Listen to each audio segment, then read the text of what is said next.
Hello students, आज हम class 7 से लेसन नंबर 9 चिड़िया की बच्ची नामक पाठ का अध्ययन करेंगे। पिछले वीडियो में हमने पेज नंबर 67 से 69 पेज तक पढ़ा था और अब हम page number 70 to 73 page number तक का अध्ययन करेंगे। चिड़िया की बच्ची नामक पाठ एक कहानी है और इस कहानी के लेखक हैं जैनेंद्र कुमार जी। पिछले वीडियो में हमने पढ़ा था कि माधवदास ने अपनी संगमरमर की नई कोठी बनवाई है। उसके सामने उन्होंने सुंदर बागीचा और फव्वारा भी बनवाया है। वह कोठी के बाहर चबूतरे पर बैठकर प्रकृति की सुंदरता को निहारा करते हैं। उनके पास अपार धन दौलत है, पर अकेले होने के कारण वह अपने भीतर के खालीपन को महसूस करते हैं। एक दिन शाम को माधवदास के बगीचे में एक बहुत ही सुंदर चिड़िया आकर बैठ जाती है। उसके शरीर पर बड़ी ही चित्रकारी रहती है। वह अपने मुंह से प्यारी प्यारी आवाज़ निकाल रही थी और यहाँ वहाँ फुदक रही थी। माधवदास जी ने चिड़िया से कहा कि यह बगीचा मैंने तुम्हारे लिए ही बनवाया है, तुम इसे अपना ही समझा करो। चिड़िया ने भयभीत होकर कहा कि मैं थक कर यहाँ आ बैठी थी और मैं अभी चली जाऊँगी, मुझे माफ़ कर दीजिए। उसके बाद माधवदास उसे अपनी बातों में फंसाना चाहते हैं। माधवदास जी उसे तरह तरह के प्रलोभन देना शुरू करते हैं और अब देखते हैं हम कि आगे इस पाठ में क्या है। माधवदास ने कहा, भोली चिड़िया, तुम कहाँ रहती हो? तुम मुझे नहीं जानती हो। चिड़िया, मैं माँ को जानती हूँ, भाई को जानती हूँ, सूरज को और उसकी धूप को जानती हूँ, घास, पानी और फूलों को जानती हूँ। महामान्य, तुम कौन हो? मैं तुम्हें नहीं जानती। माधवदास, तुम भोली हो चिड़िया, तुमने मुझे नहीं जाना, तब तुमने कुछ नहीं जाना। मैं ही तो हूँ सेठ माधवदास। मेरे पास क्या नहीं है, जो मांगो मैं वही दे सकता हूँ। चिड़िया, पर मेरी तो छोटी सी जात है, आपके पास सब कुछ है, तब मुझे जाने दीजिए। माधवदास, चिड़िया तू निरी अनजान है, मुझे खुश करेगी तो तुझे मालामाल कर सकता हूँ। इस पैराग्राफ में माधवदास चिड़िया को रुकने के लिए अपने पास कहते हैं और यह कहते हैं कि मैं तुम्हें बहुत मालामाल कर दूंगा, तुम मेरे साथ यहीं मेरे महल में रहो।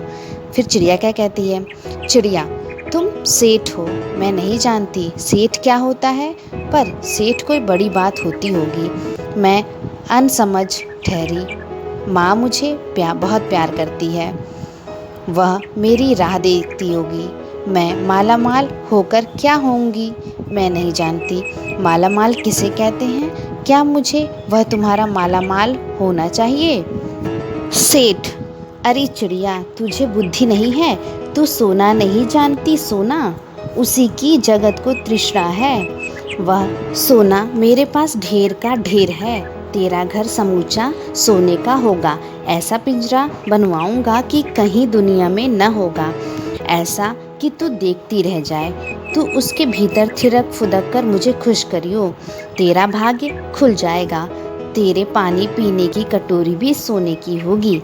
यहाँ पर माधवदास उसे सोने का प्रलोभन देते हैं। माधवदास कहते हैं कि यह जो सोना है यह पूरे जगत की प्यास है, यानी कि सभी लोगों को सोने की चाह होती है। माधवदास जी ने चिड़िया से सोने का सुंदर घर बनवाने, मोतियों की झालर और पानी पीने के लिए सोने की कटोरी बनवाने का आग्रह किया था। आगे, चिड़िया, वह सोना क्या चीज़ होती है? सेठ, तू क्या जानेगी? तू चिड़िया जो है, सोने का मूल्य सीखने के लिए तुझे बहुत सीखना है।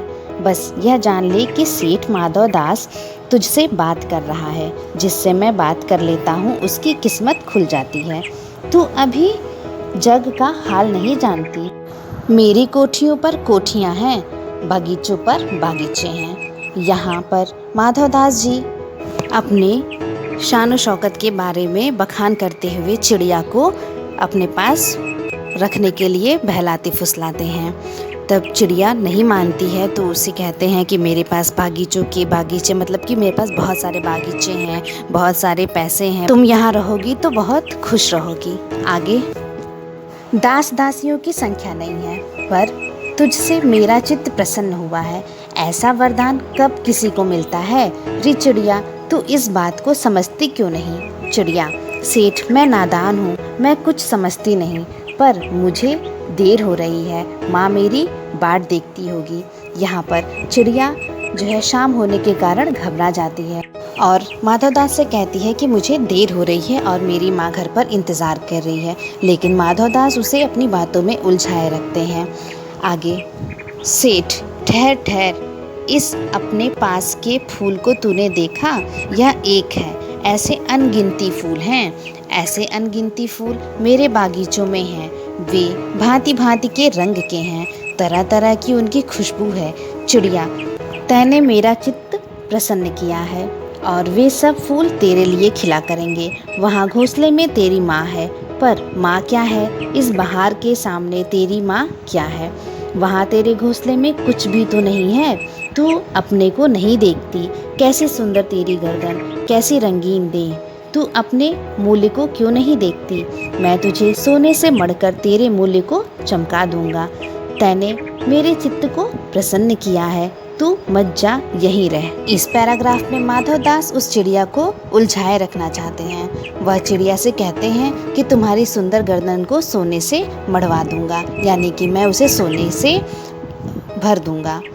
तूने मेरे मन को खुश किया है, अब तू यहीं रह, कहीं मत जा।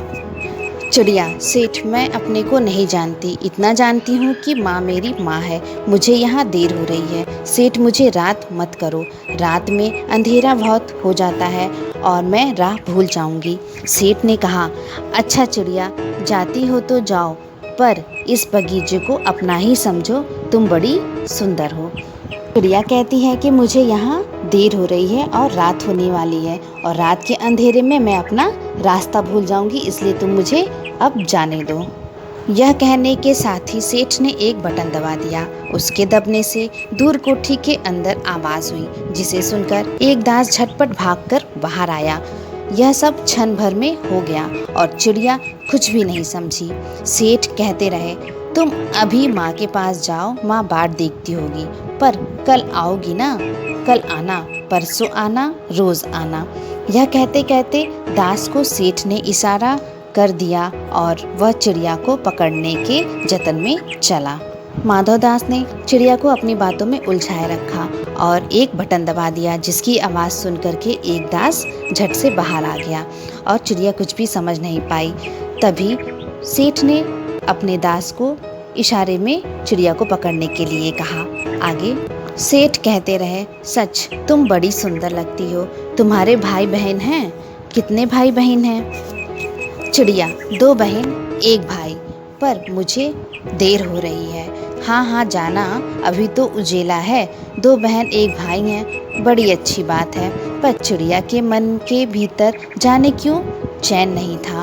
वह चौकन्नी हो चारों ओर देखती थी। उसने कहा, सेठ मुझे देर हो रही है। पैराग्राफ में माधवदास ने चिड़िया को उलझाया और पीछे से जो दास था वह उसे पकड़ने की कोशिश करता है। चिड़िया से वो बातों बातों में उसके भाई बहनों के बारे में पूछता है और चिड़िया बताती है कि उसके 2 बहन और 1 भाई हैं।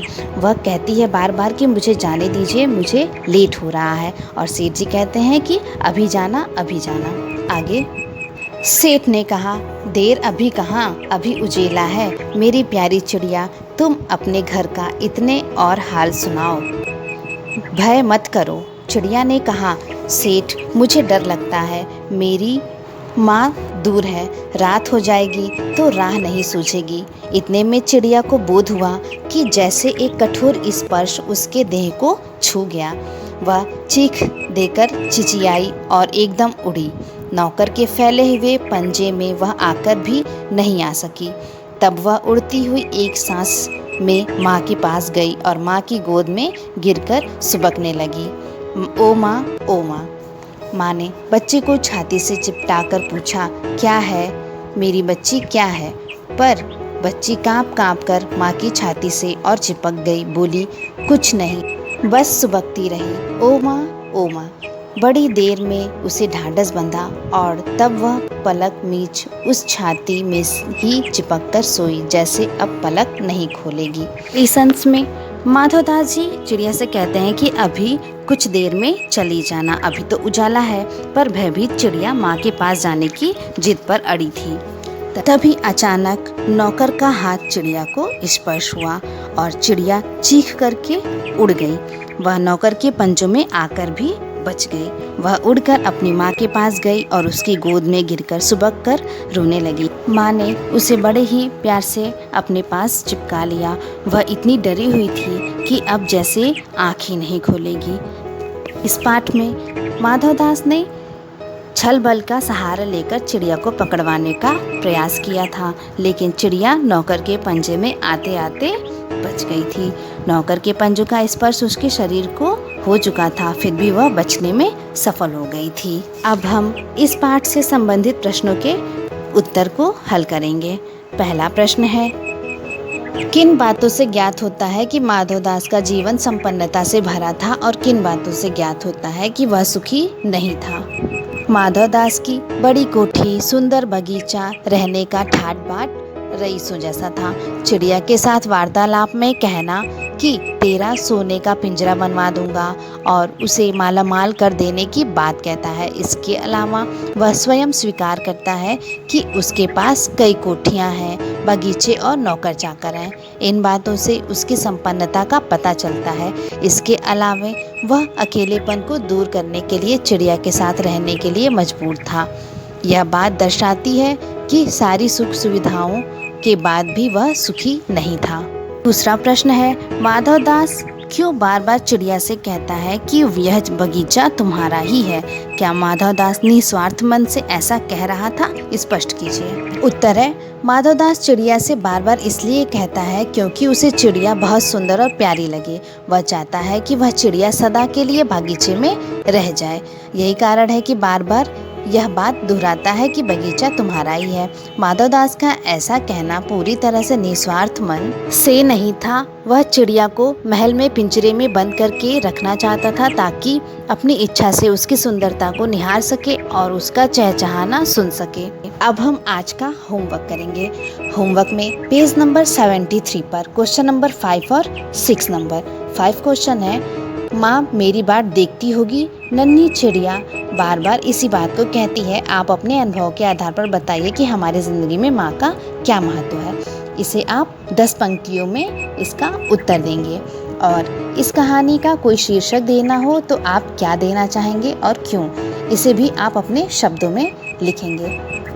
यह पाठ 9 चिड़िया की बच्ची नामक पाठ हमारा समाप्त हो गया। अगला हम अपूर्व अनुभव नामक पाठ पढ़ेंगे। Thank you. Have a nice day.